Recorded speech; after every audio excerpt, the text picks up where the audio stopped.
The night before I deployed, my fiancée vanished from my life with nothing but a 4-line email and silence. No goodbye, no explanation. Just a clean break like I'd never existed. I went to war thinking I lost the love of my life. But what I didn't know is that she had taken something much bigger with her. Something I wouldn't discover until 2 years later, when a letter arrived from her lawyer. That letter unlocked a secret hidden behind a storage unit door. A child, my child. She erased me from a future I helped create, built a life around my absence. And what followed wasn't just heartbreak. It was a quiet war. One I fought not with bullets, but with patience, persistence, and truth. This is not just a story about betrayal. It's a story about the cost of silence, the strength it takes to rebuild, and what happens when the truth finally comes home. You think you know how this ends, but trust me, you don't. There's a silence you can't explain to anyone who hasn't felt it. It's not the kind that comes when a room is empty or the power's out, or even when the wind dies down in the middle of nowhere. No. This silence crawls up from the inside, settles behind your ribs like a weight, and just stays. I heard that kind of silence the night before I deployed. It wasn't in the barracks, it wasn't in the base, it was in her absence. Her name was Claire, and she was supposed to be my wife. We'd planned it down to the smallest detail. The wedding was set for the spring after I returned. A simple ceremony, up in the Blue Ridge, under that open stretch of sky she always said reminded her of childhood. We'd picked out the rings together. She cried in the store, holding mine. Said it made it feel real. I should have known then. Not because she cried, but because it felt like she was saying goodbye before anything had even started. It was December 12th, 2021. I remember the exact time, 11:47 p.m., because I'd been lying in my bunk, staring at the red numbers on the base-issued digital clock, counting down the minutes before I had to report. I thought maybe she'd fallen asleep. I thought maybe the nerves had just gotten to her. We were both emotional. Hell, I was emotional, and I don't cry easily. The bags were packed, the tickets bought, the goodbyes said, but instead of a call or a message, I got an email. Subject, I'm sorry. That's all it said. Those 2 words. Like that could contain the collapse of an entire future. The email itself was 4 lines. 4 lines to erase 4 years. I can't do this. I'm not strong enough to wait. I'm sorry for the timing. Please don't try to reach out. She ended it with her full name. Claire Elizabeth Hartman. Like I was some stranger. Like we hadn't shared Sunday mornings tangled in sheets, or whispered dreams into each other's necks at 2 a.m. Like I hadn't once caught her staring at me across a crowded diner with a look so full of love it damn near made me dizzy. I sat, up in my bunk, suddenly freezing, even though the room was warm and thick with body heat and cheap wool blankets. The kind of cold that has nothing to do with temperature. My buddy Travis looked over from across the room. You good, man? I nodded. Yeah. That was all I said. Not because I was fine, far from it, but because once you say it out loud, it becomes real. And I wasn't ready for it to be real yet. I didn't sleep that night. Just sat on the edge of my bed, palms on my knees, trying to remember if there'd been signs. There always are, right? The last time we kissed. The way she didn't answer my last call right away. That weekend at her parents' place when she kept checking her phone during dinner and blamed work. But love makes you stupid, or maybe just hopeful. I carried that email in the back of my mind for the next 7 months in Afghanistan. Through sandstorms, gunfire, and endless silence in between. I didn't talk about her. I didn't even think about her. At least not on purpose. But she was there. In every damn crack of my armor. It's funny how heartbreak doesn't scream. It doesn't throw chairs or burn letters. It sits with you in the quiet moments. Like when you're sitting in the back of a Humvee watching the sunrise and thinking, she would have loved this, and then remembering she's gone. And not just gone. Gone in a way that told me I didn't matter enough for a real goodbye. I came back different. People say that a lot, but I mean it. Not because of the war, though sure, that leaves its scars, but because when I left, I had a future. When I came back, All I had were questions and 1,000 theories that didn't add up to a single truth. I never got answers. Not for 2 years. And then, on a Tuesday afternoon in late April, I got a letter in the mail. Brown envelope. No return address. Just my name typed in black ink. Inside, a formal letterhead, the name of a law firm in Charleston, and the opening line that made my stomach lurch like I'd been hit in the gut all over again. Dear Mr. Walker, I represent Claire Hartman in a matter of personal estate clarification. That was it. Her name again. After all that time, after 2 years of silence, 2 years of rebuilding, 2 years of trying not to check her social media, not to wonder if she'd married someone else, or if she ever regretted the way she ended it. 2 years of pretending. I was over it. Now she was reaching out, through a lawyer, for a matter of personal estate clarification. I stared at the letter until the words blurred. Then I folded it neatly and slid it back into the envelope. My hands were shaking. Not with anger. Not even with grief. With something worse. Curiosity. Because the truth was, as much as I hated to admit it, I wanted to know why. I needed to know why. And what I didn't realize at the time was this. That letter wasn't a closure. It was the opening move in a game I didn't even know we were still playing. And the stakes were far higher than just heartbreak. Before Claire, my life was predictable in the kind of way most men in uniform come to crave. I woke up at a 500. I made my bed like it mattered. I ran until my lungs burned. I took orders. I gave orders. I served.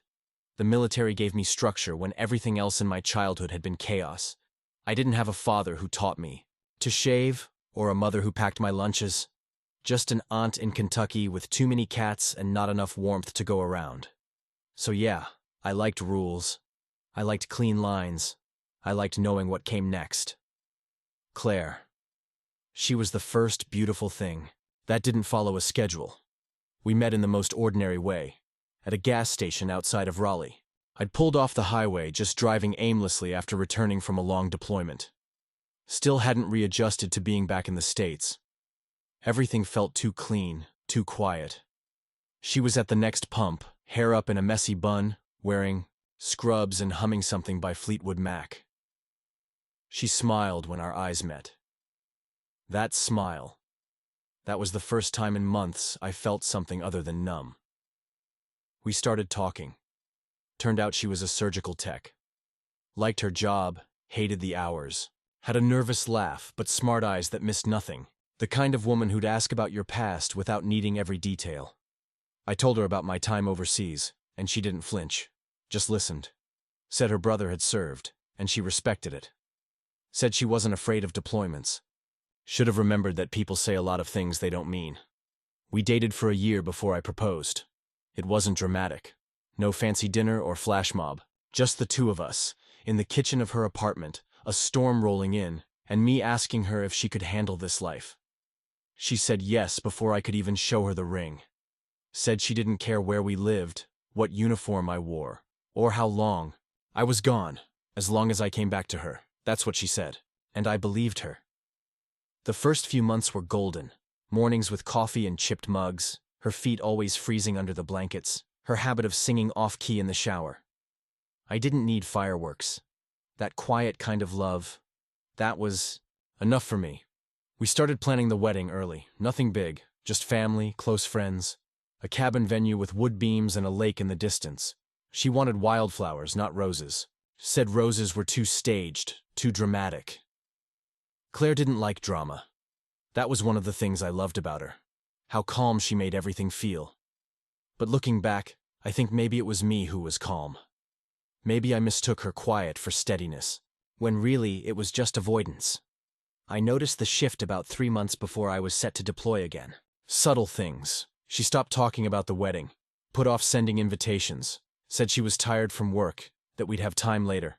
One night, she came home late, said there was an emergency surgery, but didn't look me in the eye when she said it. I didn't press. Maybe I should have. But love makes you assume the best, even when something inside you is screaming otherwise. I started packing early for the deployment. She didn't help. Said it was too hard to watch me. Fold my uniforms, said it made it real.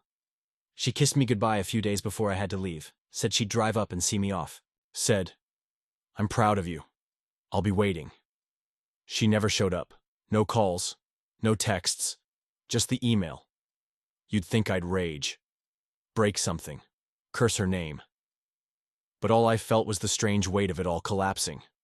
Not in one explosive moment. No. Quietly. Like a beam giving out inside a house while the walls stay standing a little while longer. I didn't tell anyone for a long time. Not even my motherly aunt, who kept asking when the wedding was. I let people assume we postponed it because of the war. I let myself believe that too. But that lie had a shelf life. And when that letter came, 2 years later, I couldn't pretend anymore. I sat in my kitchen, the envelope still open on the table, staring at her name typed out in legalese like she was some ghost made of paperwork. My dog, Samson, a rescued mutt with more heart than sense, sat at my feet, picking up on something. In my breathing, I guess. Animals know. The letter wasn't threatening, just clinical. They wanted to discuss a matter of estate division, citing items left behind, unresolved accounts, and potential claims. Claire had vanished on the eve of the most vulnerable moment of my life. Now she, or someone paid to speak for her, was reappearing with legal jargon and vague implications. And as much as it rattled me, I couldn't deny the flicker of curiosity. Why now? What could she possibly want? There was no mention of marriage. No apology, no explanation. Just questions disguised as statements. I made a cup of black coffee, didn't drink it, just held it in both hands while the steam curled up into the air like smoke from a memory you can't put out. I walked to the old cedar box in my closet, the one I hadn't opened since I came home. Inside was her engagement ring, a bundle of letters we wrote when I was deployed, and a picture of us at a lake 3 summers ago. She was laughing, her head tilted back, sun in her hair. I looked like the kind of man who had everything he wanted. I closed the box and sat back down at the kitchen table. I didn't know it yet, but that letter was just the spark. The fuse had already been laid. Quietly, carefully. Something deeper had been buried under her silence, and I was about to unearth it. All it would take was one call, one visit, one push into a past I thought was dead. I didn't make the call right away. I let the letter sit on my table like a threat wrapped in civility. For 2 nights, I just lived around it, ate meals beside it, passed it when I walked to the door, caught myself glancing at it like it might somehow change its contents if I stared long enough. But it didn't. It just stayed the same, still polite, still cold. And yet something had shifted in me. Something was waking up. I started remembering things I hadn't let myself remember. Not the good times. No, those had already been played and replayed into numbness. What came back were the cracks, the thin hairline fractures I'd smoothed over at the time. The little things you dismiss because you're in love, because you want the story to be simple, because you're building a life with someone and you don't want to believe they're handing you bricks made of sand. One flashback hit while I was shaving. Just standing there, dragging the razor over my jaw, and I saw it. Her eyes, that day in March, 3 months before I left. We were talking about housing. I wanted to move closer to the base. Cheaper, easier commute. She had hesitated, said she wasn't sure she wanted to leave her apartment. "It's mine," she said. "It's the only thing that's just mine." At the time, I didn't think much of it. Everyone needs space, I told myself. Autonomy. But there was something in her voice I hadn't caught then. A kind of fear. Not of moving, but of merging, of sharing anything more than necessary. Another time, this one in the car, we were driving back from her sister's wedding. She was quiet. I asked if she was tired. She shook her head and said, "Do you ever wonder what you'd be like if you weren't a soldier?" The question had caught me off guard. "No," I said. "The army made me who I am." She didn't respond, just stared out the window like that was the saddest thing she'd ever heard. Back then, I chalked it up to post-wedding emotions, to champagne and long drives. But now, remembering it, it felt like something else. Like maybe she was already drifting, already measuring the exit. I went through her old texts, not out of spite, just looking for answers. Most of them had been deleted, but one thread remained. A message from her old roommate, Katie. The timestamp was 2 weeks before the breakup. Katie. So, you're really not telling him yet? Claire, this is messed up. Claire, it's not the right time. He needs to focus on his deployment. Not me. Not me. As if I'd made her a burden just by loving her. And the thing that stayed with me most wasn't that she'd lied. It was that she hadn't trusted me with her truth, that she'd made the decision alone, like I didn't deserve to participate in my own heartbreak. I pulled out a notebook and started jotting down every memory that made my gut tighten. A kind of reverse map of the relationship. Not the peaks, but the hairpin turns. The moments I should have slowed down, looked closer. There were more than I'd realized. I kept coming back to her friend Josh. He was just a co-worker. Someone from the hospital, she always said, reminded her of her brother. She laughed more when she talked about him than she did with anyone else. Once, I walked in and saw her texting him late at night. She locked her phone when I entered. I didn't ask. I wish I had. I was piecing together something I didn't want to see. The final push came when I found the wedding folder. It had been shoved in the back of my closet, behind winter coats and a box of old deployment gear. Claire's handwriting covered the tabs. Guest list, budget, florals, Claire plus Noah. That was my name. Noah. I hadn't heard her say it in years, but seeing it in ink next to hers made my chest ache. I flipped through the notes, the clipped magazine pages, the scratched-out ideas. It was all there, frozen in time. This future we'd planned. But then, halfway through the folder, I found something strange. A page ripped out. Not torn in anger, but removed deliberately. Something had been there.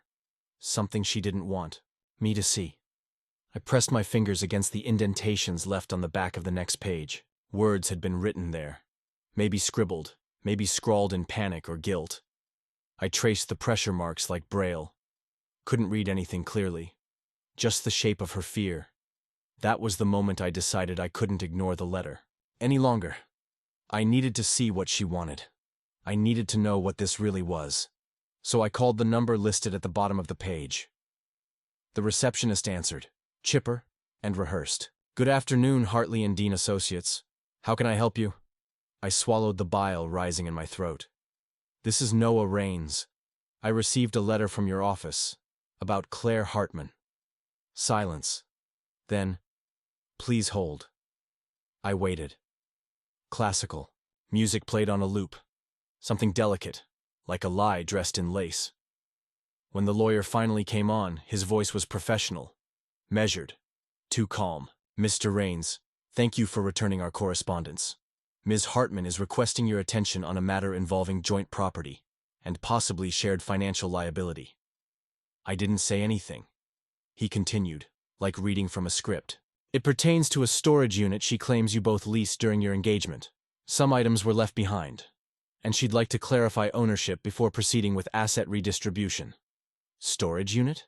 We never had a storage unit, not one I knew about. And just like that, the questions multiplied. What was in it? Why now? And what the hell had she left behind? Where is this unit located? I asked. He gave me an address.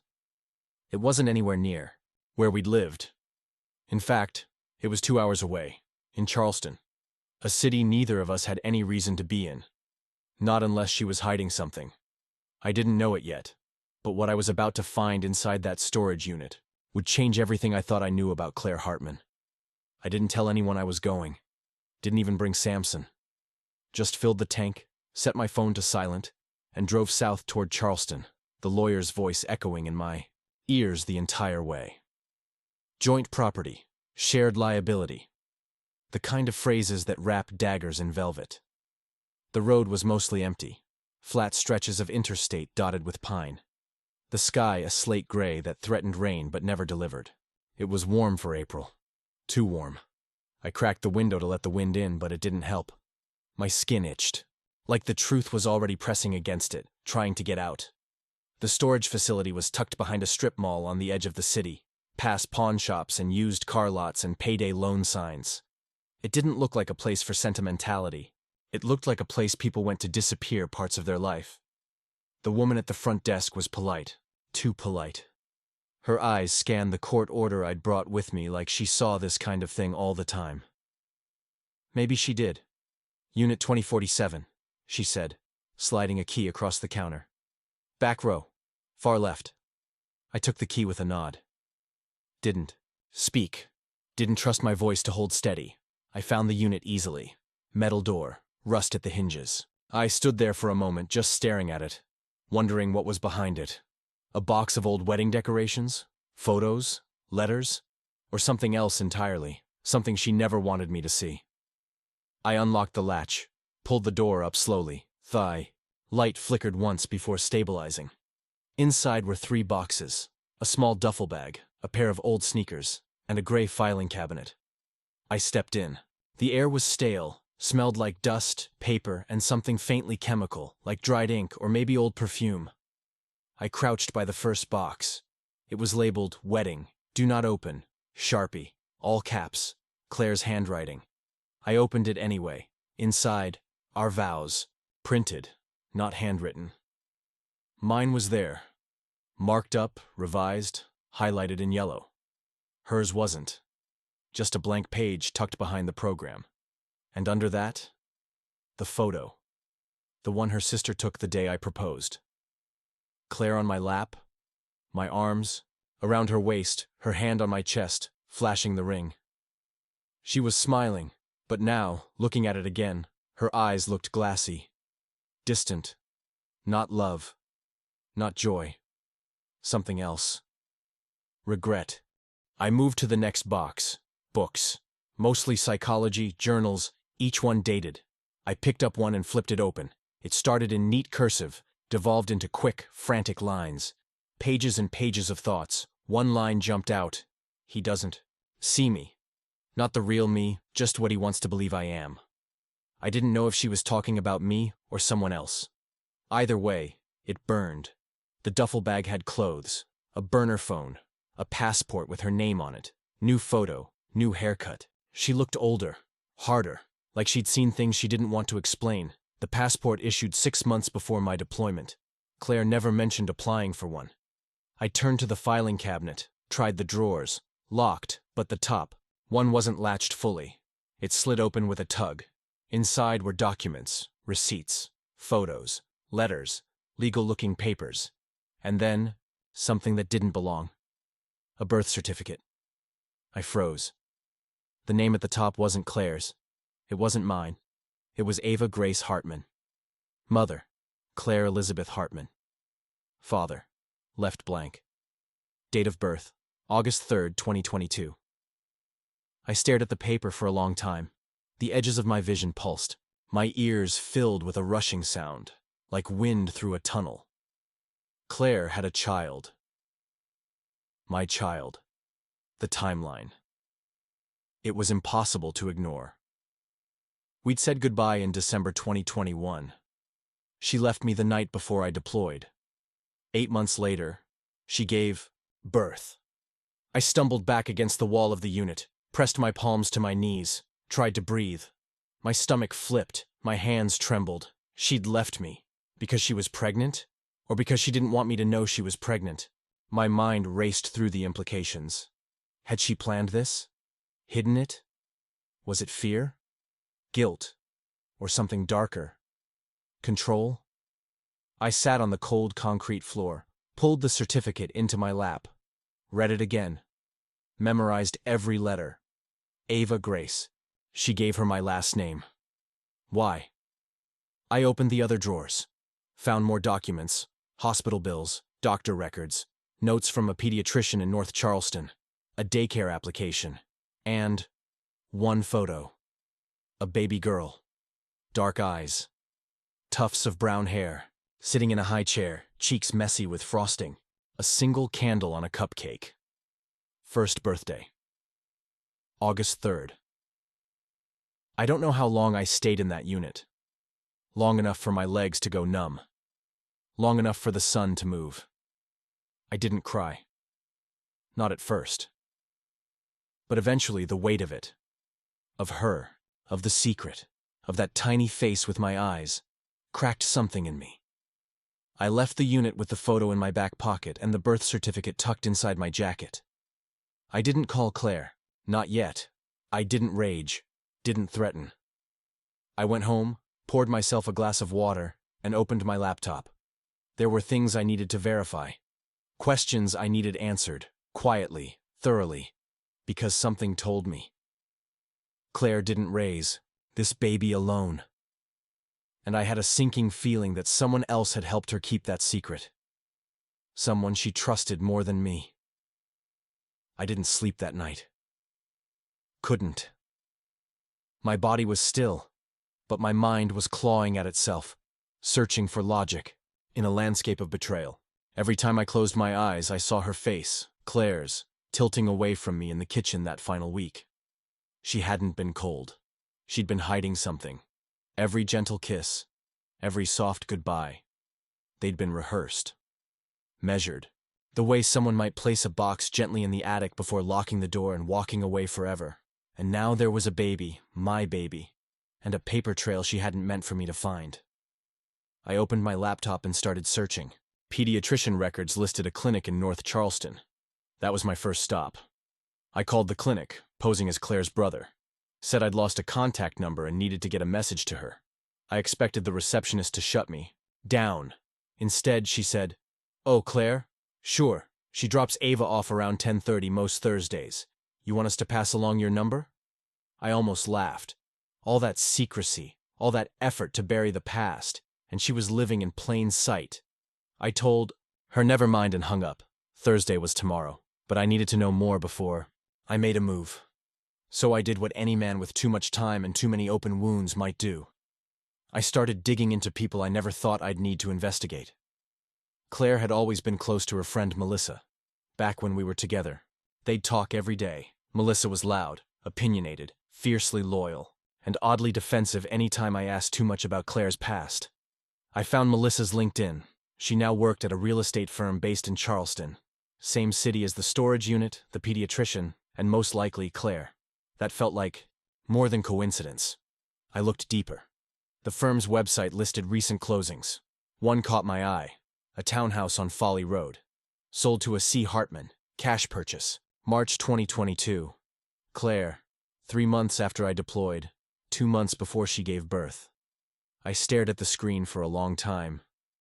It wasn't just a secret child. It was a new life.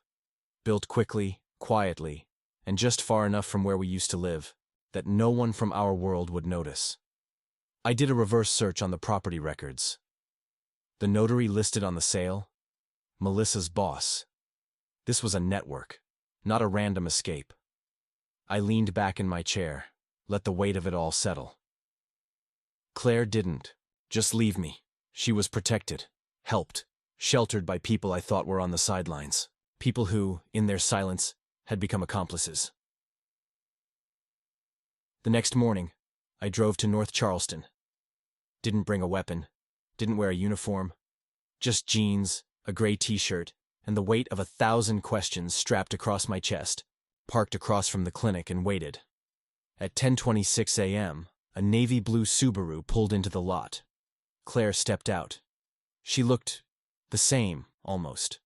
A little thinner, hair shorter, sunglasses perched on her head like they were part of her. And, in the back seat, a toddler, car seat, pink sneakers, a stuffed giraffe dangling from one hand. I couldn't breathe for a second. She unbuckled the girl, Ava, my daughter, and held her close, pressing a kiss to the side of her head. Then she walked inside. I waited 10 minutes before getting out of the car. I didn't follow her in. Not yet. Instead, I walked around to the alley behind the building, trying to collect myself. That's when I saw him. Josh, the coworker. The one she used to text late at night. The one she swore was just a friend. He was leaning against a black pickup, phone in hand, looking relaxed. Familiar. And then Claire came out. Alone. No baby. They didn't touch, but they didn't need to. The way she looked at him, like a woman who trusted, like someone who'd built a life with him, not after me. They talked for a minute. He handed her a coffee from a cardboard tray. She smiled. Not nervously, not apologetically, comfortably. Then they drove off in separate cars. But the message was clear. She hadn't done this alone. And Josh. He wasn't a friend. He was something else. Back in my car, I stared at the dash, hands gripping the wheel hard. Enough to whiten my knuckles. I wasn't sure what I felt. Anger? Yes. But also something deeper. A hollowing. The realization that every moment I'd thought I was fighting for us, she had already moved on. Started over. Built a life around my absence. That night I called a lawyer. Not hers. Mine. A friend from my unit, served, retired, went into family law. I told him everything. The timeline, the birth certificate, the possibility that Ava was mine. He listened quietly, then said, "You want a DNA test?" It wasn't a question. I nodded anyway. I want the truth. And if she is yours? Then I want my rights. I want to know her, raise her, be part of her life. And Claire? I paused. I don't know. He was quiet a long time. Finally he said, "We'll do this clean, no drama. But be prepared. She may not want peace. Secrets this big. People protect them for a reason." The next morning, we filed a petition for paternity. A few days later, Claire was served at her home address. That night I got a call from an unknown number, I answered. Her voice was quiet. Fragile. Noah. It was the first time I'd heard her say my name in 2 years. "I didn't want you to find out this way," she said. I didn't answer. "There are things you don't understand," she added. I swallowed hard. "Then help me understand." Silence, then, "Meet me. One time. Just us. Please." I didn't say yes. But I didn't say no either. Because part of me still needed to look her in the eyes and ask, why? Why did you erase me from a life I helped create? We met at a public park near the water. Somewhere neutral. Somewhere open. Claire chose the spot. A quiet bench facing the marsh, shielded by old cypress trees draped in Spanish moss. The wind was gentle that evening, but I felt like a storm was about to break inside me. She arrived 10 minutes late. That used to drive me crazy. Not because I'm uptight about time, but because Claire was never late. When we were together, she moved through life like she was 5 steps ahead of it. But today, her steps were cautious. Slow. When she saw me, she stopped, hands in the pockets of a light denim jacket, mouth slightly open. Like she wasn't sure I was real. I didn't stand up. Didn't offer a hug. Just nodded toward the bench beside me. She sat, knees tight together, hands clasped in her lap. And for a long moment, we just sat. The silence between us had grown, in a spine. Finally, I said, "You could have told me." She flinched. "A small thing, but I saw it." "I know," she whispered. "I know. So why didn't you?" Claire let out a long breath. It was shaky. Like something inside her had been cracking for a while, and now the seams were giving way, because I was scared. I looked at her. Not harshly. Not yet. Just steady. "Of what?" "Me?" "Of what it would mean," she said, voice cracking.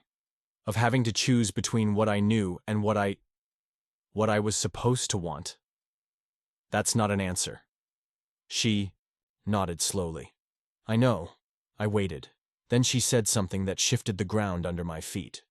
"I was already pregnant when you left." That I knew. What I didn't know was everything that followed. She continued, eyes on the water like it made confession easier. "I found out 2 weeks after you deployed.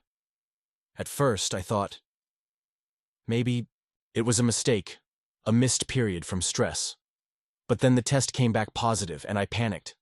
Not because I didn't want her, God, no, but because I didn't know how to want her in that world. In your world," I clenched my jaw. "You mean the world you said you respected?" "I did. I do. But living with it, with you gone all the time, always halfway across the world, it was lonely, Noah. And terrifying." I turned to her then, not out of anger, just trying to see her fully, the woman she was now. You think it wasn't terrifying for me, getting shot at while wondering if the woman I loved was still waiting? She looked down. Her voice was a whisper. I wasn't. There it was. The truth. Ugly. Simple. You replaced me before I even left, I said, my tone flat. It wasn't like that. Then tell me what it was like, Claire. Because from where I'm sitting, you left the night before I deployed, kept my child a secret, and built a life without ever giving me the chance to fight for it. Tears welled up in her eyes. She wiped at them quickly, like she didn't think she had the right to cry in front of me. I didn't know if I could do it, she said. The army wife thing. The waiting. The worrying. And then I found out. I was pregnant, and I couldn't breathe. I didn't want to raise a child alone. Not really alone, but... She shook her head. Emotionally alone. And Josh? She didn't answer. I leaned forward, elbows on knees. Don't lie to me now. She looked away, then nodded once. A tiny gesture that said too much. He was there, she said. I didn't plan it, I swear to you. But he saw me unraveling, and he offered calm. He offered presence. I laughed, quiet and bitter. Presence. That's what I was lacking. Her face twisted. That's not what I meant. But it's what you felt. She reached into her purse and pulled out a photograph. The same one I found in the storage unit. Ava with the frosting on her face. I named her Ava because it means life, she said. Because she saved mine in a way I don't know how to explain. And I kept your name for her because I couldn't erase you completely. I stared at the photo. That little girl had my eyes. There was no denying it. She's mine, I said, not a question. A truth. Claire nodded. Yes. My chest rose and fell slowly. You took my daughter from me. Do you understand that? I thought I was protecting her, she said. From a life of watching her father disappear every 8 months, not knowing if he'd come back in one piece. You didn't give me the chance to choose differently. You made a decision for both of us. Tears slid down her cheeks. She didn't wipe them this time. You're right, she said. I did. And I've regretted it every day since she turned one and asked where her daddy was. Her voice broke then. Fully. Cracked open like glass under pressure. She thinks Josh is her dad, she choked out. He's been there since she was born, but he's not. And now I don't know how to undo it without breaking her heart. I stood. I had to. The weight was too much to sit with. She looked up at me, pleading. Please don't take her from me. I don't want to take her, I said. I want to know her. I want her to know me. I want the truth in her life, even if it's messy. Claire nodded, tears running freely now. Okay, I didn't believe in easy resolutions, not anymore. But I did believe in beginnings. And this was ours. Fractured, complicated, but real. And I was just getting started. The first time Ava saw me, really saw me, she didn't call me anything. Just looked at me with wide, curious eyes from across Claire's living room while clutching a stuffed giraffe like it was armor. She was so small, so still. The kind of quiet that only toddlers can manage when they sense something big in the room but don't understand it yet. Claire had told her I was an old friend. I agreed to that. For now. We didn't want to shock her. You can't rebuild a foundation by kicking down the walls. You have to dig gently, deeper than before, and start again. She let me read to her. Just once. A book about a bear who loses his way in the woods and finds a cabin filled with light. I remember my hands shaking as I turned the pages, my voice catching when I realized the story wasn't just about a bear.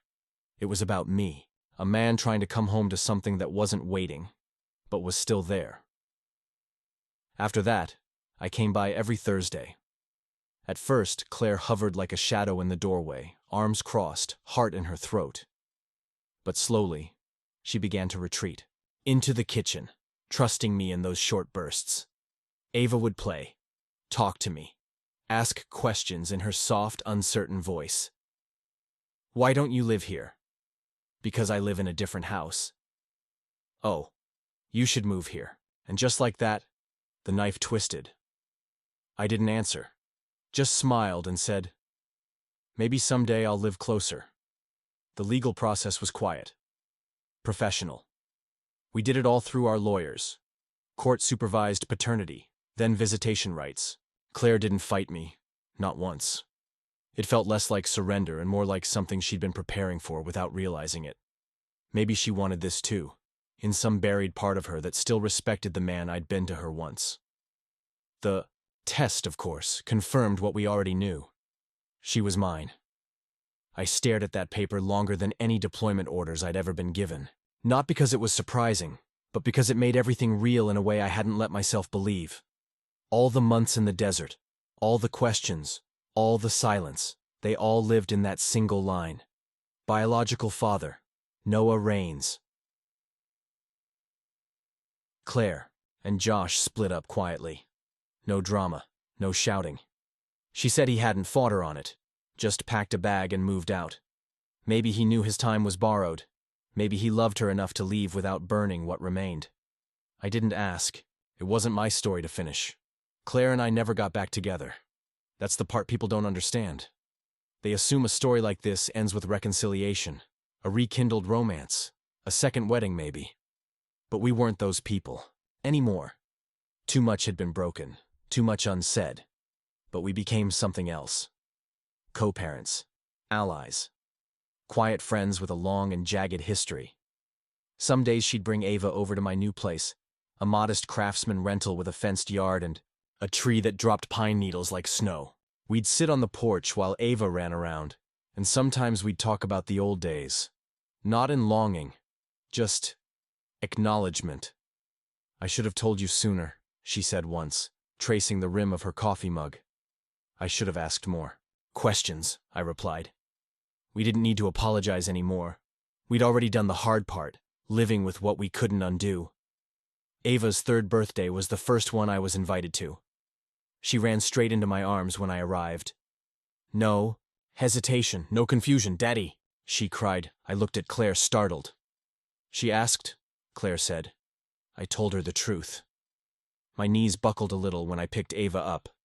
The word Daddy felt heavier than any rank, any badge, any title I'd ever carried, and lighter, too. The party was small, just a few kids, some cupcakes, a rented bounce house. But to me, it felt like the closing of a circle. After everyone left, I stayed to help clean up. Claire and I stood in the kitchen, the sink running, Ava asleep upstairs. "Do you ever regret it?" I asked. She didn't pretend not to know what I meant. "Every day," she said. "But I'm also grateful, because if I hadn't broken everything, I might have never seen what really mattered." I nodded. "You hurt me, Claire. More than anyone ever has, I know. But you also gave me her." She looked up then, eyes full. "I know that too. We didn't hug, didn't cry, just stood there in the quiet side by side. Two people who once tried to build a life together, and instead created one through their mistakes." A month later, I bought a small piece of land outside Asheville, built a cabin with help from some old army buddies. Nothing fancy, just wood, warmth, and room for Ava to grow. A swing set, a garden, a porch big enough for stories and stargazing. Every other weekend she comes and stays with me. She calls it Daddy's treehouse, even though it's firmly on the ground. We plant things, paint rocks, make pancakes badly, and laugh when the batter ends up on the ceiling. Sometimes she asks why I wasn't there when she was born. I tell her the truth, because Daddy was away, and Mommy thought she had to do it alone. She always looks sad when I say that, but I always follow with, "But now I'm here, and I'm not going anywhere." And she smiles, and that's enough. I still get letters from people who followed the legal case, others who went through betrayal, abandonment, broken engagements. They write to say thank you, to say me too, to say I thought I was the only one. I always write back, because nobody heals alone. I never married again. Not yet. But I believe in love. I do. I just know now that love is more than a vow or a photo, or a ring. It's showing up, every single day, even after the storm, even when it hurts, especially then. And when Ava wraps her arms around my neck and says, "I love you, Daddy," I realize I didn't lose everything. I gained something better. I found my way home. Share your thoughts in the comments below. Thanks for your time. If you enjoyed this story, please subscribe. It truly helps the channel.